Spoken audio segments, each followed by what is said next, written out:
Muchas gracias, don Carlos, por esta entrevista. En primer lugar, quisiera que nos contara en pocas palabras cómo inicia esta carrera de ser compositor y cantautor de Nicaragua. Bueno, ante todo, Denis Aranís, gracias por darme la oportunidad, no de hacer una entrevista porque no me gusta esa expresión, prefiero esta charla, esta pequeña tertulia, ¿verdad? Este diálogo así espontáneo.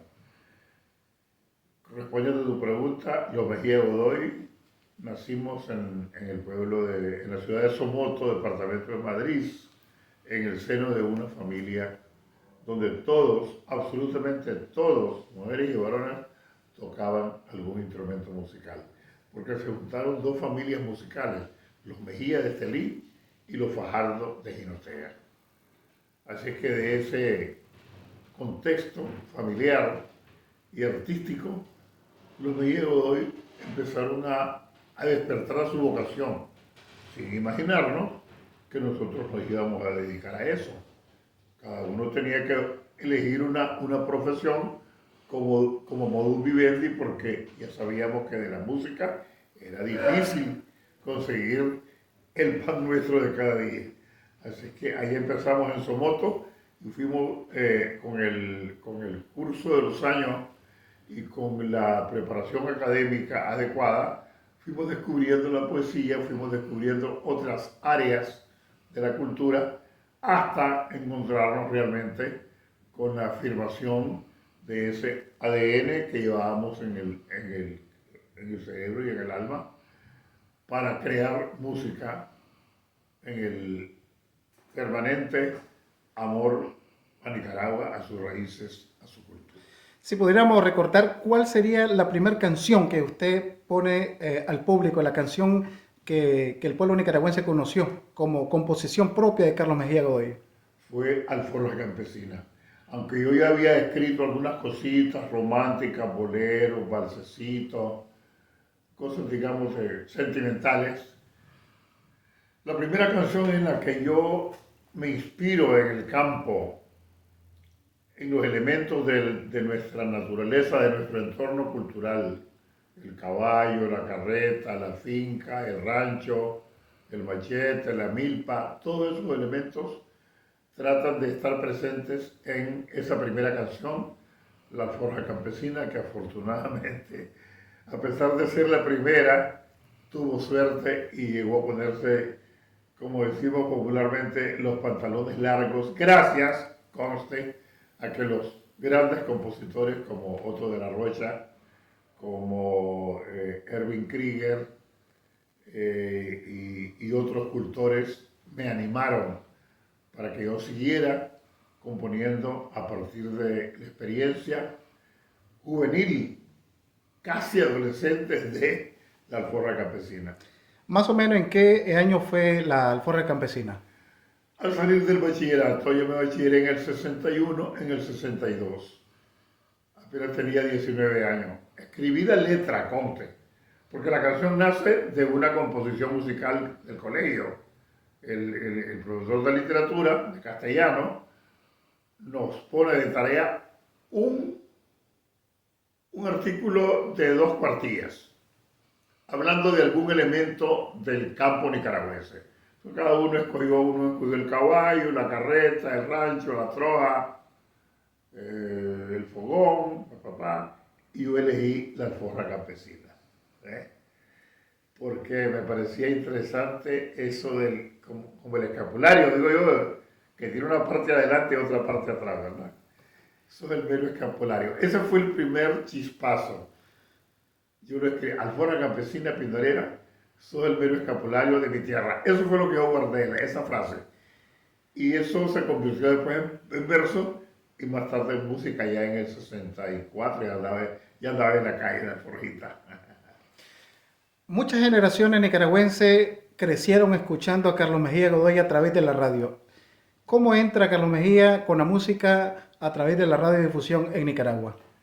Quiero recordar que yo inicié en la radio mucho antes de ser creador de canciones. Quiero recordar que cuando yo regresé de León a Managua, ya tuve experiencia de locución y de producción de programas en Radio Atenas, Radio Darío y Radio Philips, que eran tres de las emisoras importantes en la ciudad metropolitana. Ahí me inicié y ya me vine a Nicaragua a trabajar a Radio Mundial, a Radio 1000, Radio Continental y otras emisoras hasta desembocar en la radio que sería Mi Seibo. Mi Seibo porque esa radio tenía todo ese bagaje de elementos de la nicaragüenidad que para mí eran muy importantes. Pancho Madrigal, Corporito, los cuentos rojiverdes, sucedió ayer, el Goyo Carvajal, las novelas. No, la Radio Corporación fue un borbollón de amor a Nicaragua, de aprovechar todo el torrente del ingenio popular, de la magia, de la conversación cotidiana, los pregones, las coplas, todo estaba ahí. Y ahí me fui haciendo compositor, a través del amor a la identidad nacional. ¿Cuántos años trabaja en Radio Corporación con su programa? Imagínate, desde el 69,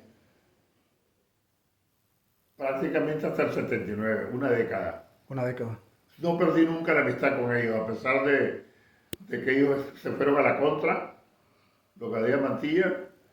Yo dije, más allá de las diferencias ideológicas y políticas, está la amistad. Y nunca perdimos la amistad hasta nuestro día. Ya en la última década volvimos a escuchar a Carlos Mejía en la corporación en un corto tiempo. ¿Qué pasó? ¿Por qué Carlos ya no siguió en la Radio Corporación en esa segunda etapa? No fue una cuestión, digamos, ni política, no, simplemente patrocinadores. Es decir, la radio tiene que recibir dinero por esos espacios para poderse mantener. Entonces, nunca ha habido gran apoyo a la cultura popular nicaragüense.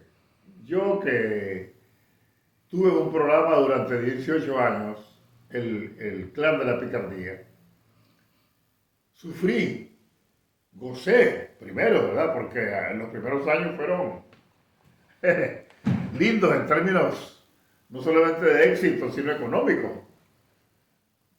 No ganábamos mucho, pero ganábamos, logramos terminar completito, pero después empezamos a contraer deudas.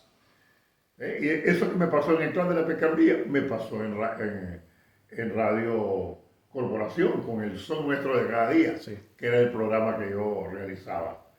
Pero siempre estoy llegando, siempre estoy intentando regresar a la corporación, porque fue mi hogar, como digo, mi seibo, donde yo crecí.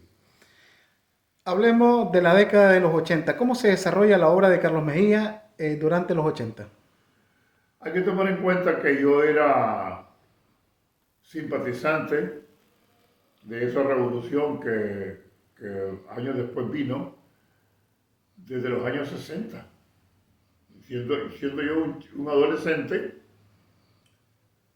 yo empecé a percibir, por el mismo hecho de haber nacido en Somoto y de haberme criado en esa ciudad, porque Somoto, la Segovia, fueron parte del escenario de la gesta del general Sandino. Entonces, desde antes que el Frente Sandinista naciera y del que tuviéramos noticia, yo ya tenía una posición contra la tiranía, contra el somocismo. Y eso fue dando forma, porque la formación ética y política también es un tanto como la arcilla en manos del artesano. Porque yo siempre digo eso, el pueblo es el que te va dando forma a tu posición, a tus principios, a tus valores, más allá, digamos, de las teorías escritas, científicas, antropológicas, sociológicas, más allá de toda esa menjurria, lo más importante es la conexión integral del artista con su pueblo. Eso es lo más importante. Mientras vos estés con la conciencia tranquila y con la certeza de que estás haciendo lo mejor para tu pueblo, lo demás, como dice el Evangelio, por añadidura. Don Carlos, quiero que hablemos de la misa campesina. ¿Cómo nace la misa campesina? ¿En qué año nace? ¿Y en qué se inspira para escribir esta obra? Bueno, hay que recordar que no hubiera habido misa campesina si no hubiera nacido en la época de los 60 y tanto lo que se llamó la Iglesia Popular Latinoamericana. Eso no se inventó de la noche a la mañana, ese fue el proceso desde el Vaticano, con las encíclicas papales más progresistas, sobre todo a partir de Juan XXIII. Pablo VI, después vino el siguiente, Juan Pablo II, y posteriormente Francisco, porque hubo un papa ahí que murió a los pocos meses. En todo ese proceso, hasta llegar a Juan XXIII y después Pablo VI, la iglesia tomó un giro diferente. Dejó de hacerlo en latín, se hizo en castellano. Era de espaldas al pueblo, se hizo frente al pueblo. El púlpito desde donde se hablaba y se pronunciaban los sermones desapareció. Pueblo llano. Es decir, una serie de reformas muy interesantes. Y entre ellas, dice la encíclica papal, que debemos de honrar a Dios en nuestro propio lenguaje. Pues estaba bien el latín, pues, pero nadie entendía esa jerigonza. Paga, paga, paga, paga. No, la misa tiene que ser no solamente en el castellano, en el caso de nosotros, sino con el nicaragüense, con nuestras propias palabras. Esa fue mi lectura. Entonces yo, vamos a hacer una misa campesina. La palabra lo dice, no solamente misa popular, sino con los elementos del campo. Con todo ese entorno del que hablábamos, ¿verdad? La montaña, la cañada, el río, rancho, campesinos, pobreza. Ese drama social de toda nuestra América Latina tenía que expresarse a través de las palabras, de los adjetivos y también de los sonidos de nuestros ritmos autóctonos. Por eso se llama misa campesina. Ahí está el son nica, el son de Pascua, el son de toros, ahí está la música chichera, ahí están los filarmónicos, ahí está la marimba, están todos los instrumentos y todos los ritmos del norte, mazurca, vals, polka, y hasta la costa atlántica está representada con el misquito, la guana. Quiere decir que, siendo Nicaragua tan diversa y tan exuberante en todas sus manifestaciones humanas, sociales y culturales, intenté yo meter ahí flores, frutas, aves, el hombre, con toda su fuerza, su energía y su esperanza por un mundo mejor. Me comentaba que tuvo la oportunidad de cantar la misa campesina delante del Santo Padre. Sí, quiero decir, porque yo debo de ser honrado por la verdad histórica, que eso no se organizó. Eso fue espontáneo. Nosotros acabábamos de estrenar la misa campesina en el lenguaje quechua, que se habla en algunos países andinos, especialmente en Perú. Y era una experiencia para mí maravillosa. Te imaginas cantar en uno de los idiomas precolombinos vivos, porque se sigue hablando en quechua. No es como el náhuatl nuestro que prácticamente desapareció en Mesoamérica. Entonces, para mí fue una emoción inmensa. Hasta ahí, la celebración de la misa y la presentación de la misa como espectáculo bilingüe, nicaragüense, habla nicaragüense y quechua. Coincidentemente, el Papa Francisco está en Trujillo, que es una ciudad cercana a Lima. Y en ese viaje de Lima, antes de irse para Trujillo, él va a hacer una aparición pública en un lugar. Se nos ocurrió a nosotros autoinvitarnos. Pues, por supuesto, aprovechando la amistad de la organizadora de la misa con la iglesia de católica. Entonces, fue así. ¿Quieren cantar? No, vengan, no hay problema. Y estábamos como tantos grupos ahí cantando. Pero por chiripa, en el momento que estamos cantando, vos sos el Dios de los pobres, se aparece el Papa en el balcón. Y nosotros vamos bajando el volumen, vamos bajando el volumen. Y viene él y empieza a decir, gracias, gracias a los que están cantando. Qué linda esa música. Ustedes honran a Dios con esa música y por eso les quiere dar la bendición para que sigan en esa lucha con el canto en los labios y en el corazón. En el nombre, ¿te das cuenta? Un verdadero milagro, pues eso. ¿En qué año sucede este milagro? Ahorita, en el año 2017, un poquito antes de los sucesos de abril. La obra de la misa campesina junto a la misa salvadoreña ha sido sujeto de estudio dentro de la iglesia. ¿Qué piensa usted de eso? Fue muy sorprendente para mí, la verdad, hermano, porque te digo de corazón, la misa campesina nicaragüense para mí no tenía futuro fuera de Nicaragua. ¿Por qué? Porque es una misa que habla con nuestra propia esencia, ¿verdad? Con nuestras propias palabras. Entonces, ¿quién le puede interesar una canción que diga, porque Jesús es el Tayacán de mi pueblo? No, eso no lo van a entender. Pero bueno, el fenómeno se repitió también con las canciones nuestras que triunfaron en España y en otros países, como Sí. Son tus perfumes mujer, Claudio Mirellán, Quicho Barrilete. Bueno, uno como autor nunca sabe qué va a pasar. Y sinceramente a uno no le interesa. Lo que a mí me interesaba era que la misa campesina fuese una misa que se hiciera, que se multiplicara pues en las comunidades religiosas, en las comunidades de base. Y así fue. La misa campesina empezó a caminar y a caminar y a caminar, y de repente que nos dimos cuenta ya la conocían en Honduras, y ya la conocían en Costa Rica, en Panamá, y la misa fue, como decimos en Nicaragua, somos pateperro.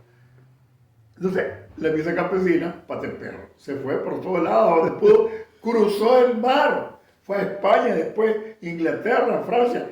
Tengo 8 traducciones de la misa campesina, y la más linda, la del quechua en Perú. Excelente, muchas gracias que nos hable de ese tema que nos interesaba tanto. Quiero tocar un tema, el exilio. Carlos Mejía Godoy se tuvo que exiliar durante la dictadura somocista y actualmente está exiliado. Si nos habla un poco de estos dos exilios. Sí, en el exilio de Somoza fue un exilio corto, del 77 al 79, ¿verdad?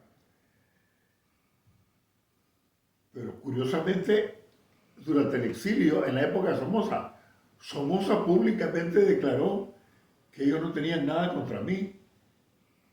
Yo pude haber regresado, no sé si me hubiera pasado algo. Yo no fui, a pesar de que esa declaración que hizo Somoza. Bueno. Posteriormente, bueno, yo viví intensamente la revolución, viví la derrota del Frente Sandinista, probé mi vida política con el MRS, y después de que fui candidato a vicepresidente y que no obtuvimos la victoria, yo decidí retirarme de la música y volver a lo mío, que es la promoción y el fomento de nuestra cultura popular. Ahí está Carluchín. Eso es el Carluchín de siempre. Independientemente de los avatares políticos tales y tales y cuales, eso nunca lo he perdido. Y eso no solamente lo conservo, sino que lo sigo experimentando. Yo sigo esta canción que acabo de componer para Shainis Palacios, por ejemplo, es el reflejo de una vocación musical que no se agota mientras yo tenga un poquito de entendimiento, de lucidez mental y por supuesto de lucidez de corazón, voy a seguir componiendo canciones, ¿verdad? Porque ese es mi oficio, ¿verdad? De tal manera que este segundo exilio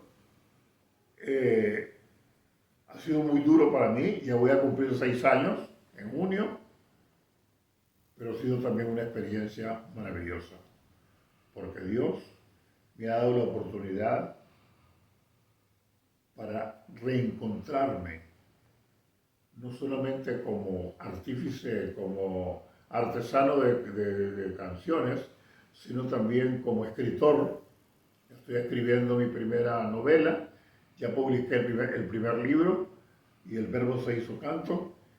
Estoy haciendo una recopilación de palabras y expresiones, locuciones nicaragüenses, se llama El Nicañol, y estoy empeñado en hacer mi primera exposición de pintura, dibujos, acuarelas, acrílicos, óleos, etc. en San Francisco. Quizás para las fiestas patrias podré presentar 40 cuadros de mi cosecha como pintor. Así es que Dios me ha premiado.